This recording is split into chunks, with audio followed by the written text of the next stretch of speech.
자, 지금까지 한국의 대중문화에 대해서 간략하게 정리를 해보았는데요. 그럼 1990년 후반 등장하여 2000년대 본격적으로 하나의 문화현상으로 자리 잡게 된 한류에 대해서 이야기를 해보도록 하겠습니다.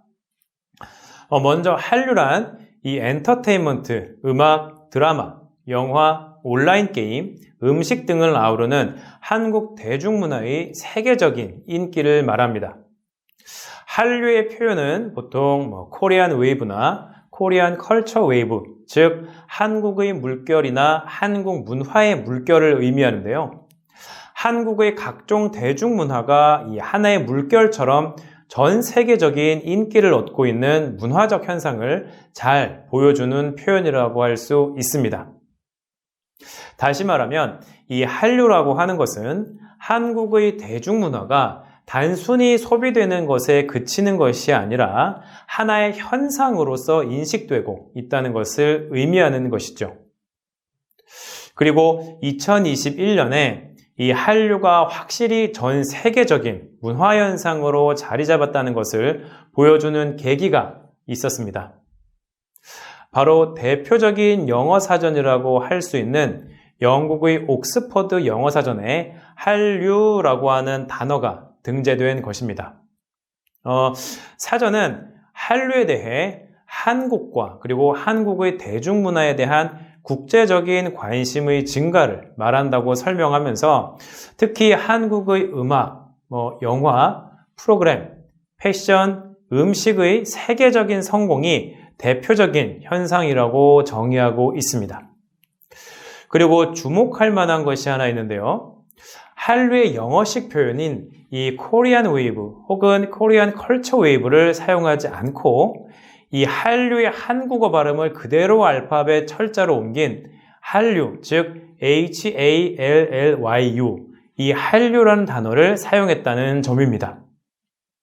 물론 시간이 좀 필요하겠지만 이 서구권 사람들에게 한류라고 하는 것을 설명할 때 앞으로는 코리안 웨이브나 코리안 컬처 웨이브라고 말하지 않고도 직접 한류라고 발음해도 한류가 무엇인지 이해할 수 있게 되었다는 것입니다.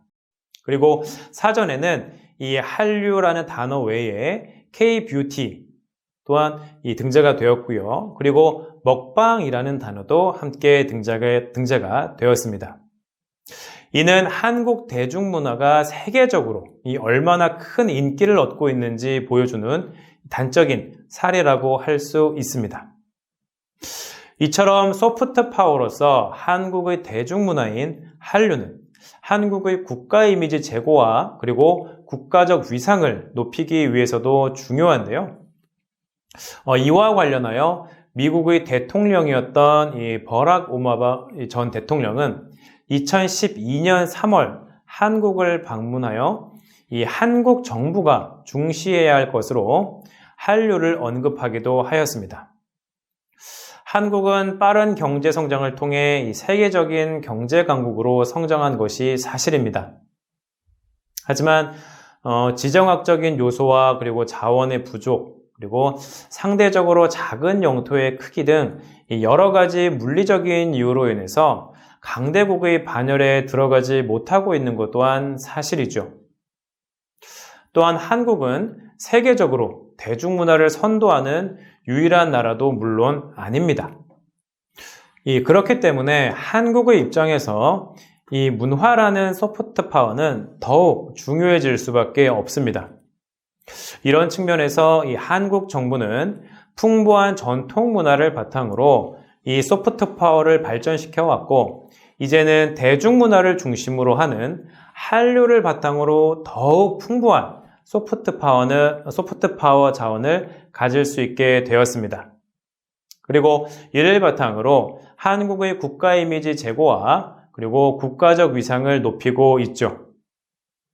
이는 한류가 단지 대중문화에 그치지 않고 국가적 차원에서도 크게 중요해졌다는 것을 의미합니다. 그럼 이제부터 한류에 대해 좀 더 구체적으로 이야기를 해보고자 하는데요. 그에 앞서 한류와 관련한 짧은 영상 하나를 보시도록 하겠습니다.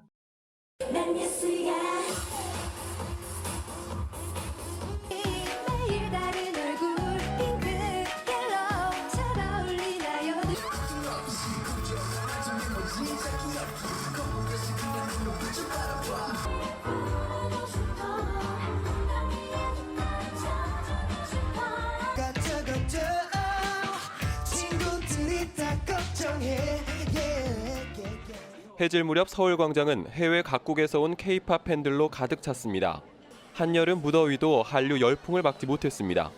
3,000석 규모의 외국인 전용석 입장권은 아침부터 팬들이 몰리면서 일찌감치 마감됐습니다.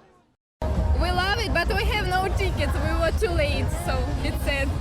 문화체육관광부와 한국관광공사는 메르스로 인해 위축된 국내 관광을 활성화하기 위해 서울 도심 한복판에서 한류 페스티벌을 열었습니다. 가수 싸이를 비롯해 인피니트와 유키스 등 정상급 K-팝 스타들이 출연해 화려한 무대를 선보였습니다.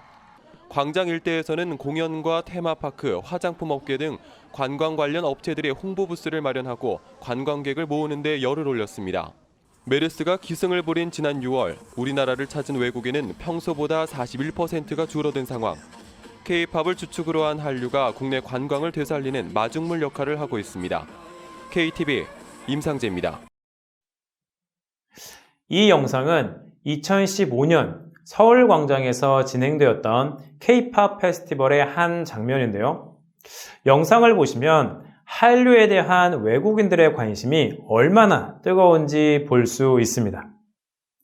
그럼 우리가 말하는 한류는 어떻게 시작이 되었고 또 어떻게 발전하여 왔을까요? 우선 이 표를 함께 보시겠습니다.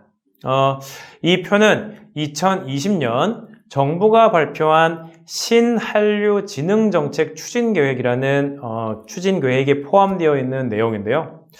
표를 보시게 되면 한류는 발전 과정과 그리고 특징에 따라 한류 1.0, 그리고 한류 2.0, 한류 3.0, 그리고 신한류 혹은 K컬처로 단계를 구분하고 있습니다. 좀 더 구체적으로 보면 이 한류 1.0, 즉 제1기 한류라고 하는 것은 1997년부터 2000년대 중반까지로 이 시기는 한류가 태동하던 시점으로 이 드라마 같은 영상 콘텐츠를 중심으로 한류가 확산되는 시기입니다. 그리고 대상 국가로는 중국과 일본, 동남아시아 등으로 이 아시아가 주요 대상이었죠. 또한 한류를 소비하는 소비자층을 보게 되면 주로 한국의 대중문화를 좋아하는 소수의 마니아층이 한류를 소비하던 시기입니다. 자, 다음으로 한류 2.0입니다. 한류 2.0, 즉 제2기 한류는 2000년대 중반부터 2010년대 초반까지로 한류가 점차 확산하던 시기이며, 그리고 또 하나의 특징으로는 이 대중음악을 중심으로 아이돌 스타가 큰 인기를 끌던 시기입니다. 이 시기는 이 한류의 대상 국가 또한 점차 확대되는 시기라고 할 수 있는데요. 아시아를 비롯하여 중남미, 그리고 중동과 유럽, 미주 일부 국가들이 한류를 소비하기 시작하였습니다. 소비자층에도 변화가 보이는데요. 한류 2.0 때는 이 한국의 대중음악을 좋아하는 10대와 그리고 20대들이 한류를 이끌었습니다.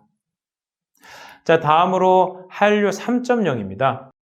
제3기 한류는 2010년대 초반부터 그리고 2019년까지로 구분하고 있는데요. 이 한류가 본격적으로 세계화되는 시기라고 할 수 있습니다. 전 세계적인 인기를 얻게 되는 이 월드스타가 탄생하였고요. 그리고 한류의 영역도 이 영상 콘텐츠나 대중음악을 포괄하는 대중문화로 이 대중문화 전체로 넓어지게 되었습니다. 또한 한류를 소비하는 대상 지역이 전 세계로 확대되었고, 마찬가지로 한류의 소비층 역시 특정 소비층에 국한되지 않고 세계 시민 전체로 확대되었습니다. 그리고 이때를 기점으로 해서 이 한국의 대중음악이 K-팝으로 불리기 시작하며 이 하나의 문화현상으로 자리 잡기도 합니다. 끝으로 신한류 혹은 K컬처로 구분하는 시기는 2020년 이후로 이 시기는 한류가 다양화되고 또 코로나 팬데믹 이후 온라인을 통해 한류가 확산되던 시기입니다. 한류의 영역도 한국의 대중문화와 이 전통문화를 포괄하는 한국 문화가 이 핵심 영역으로 등장한 것으로 보이고요. 그리고 이와 관련하여 이 연관 산업도 한류의 중요한 영역으로 인식되던 시기입니다.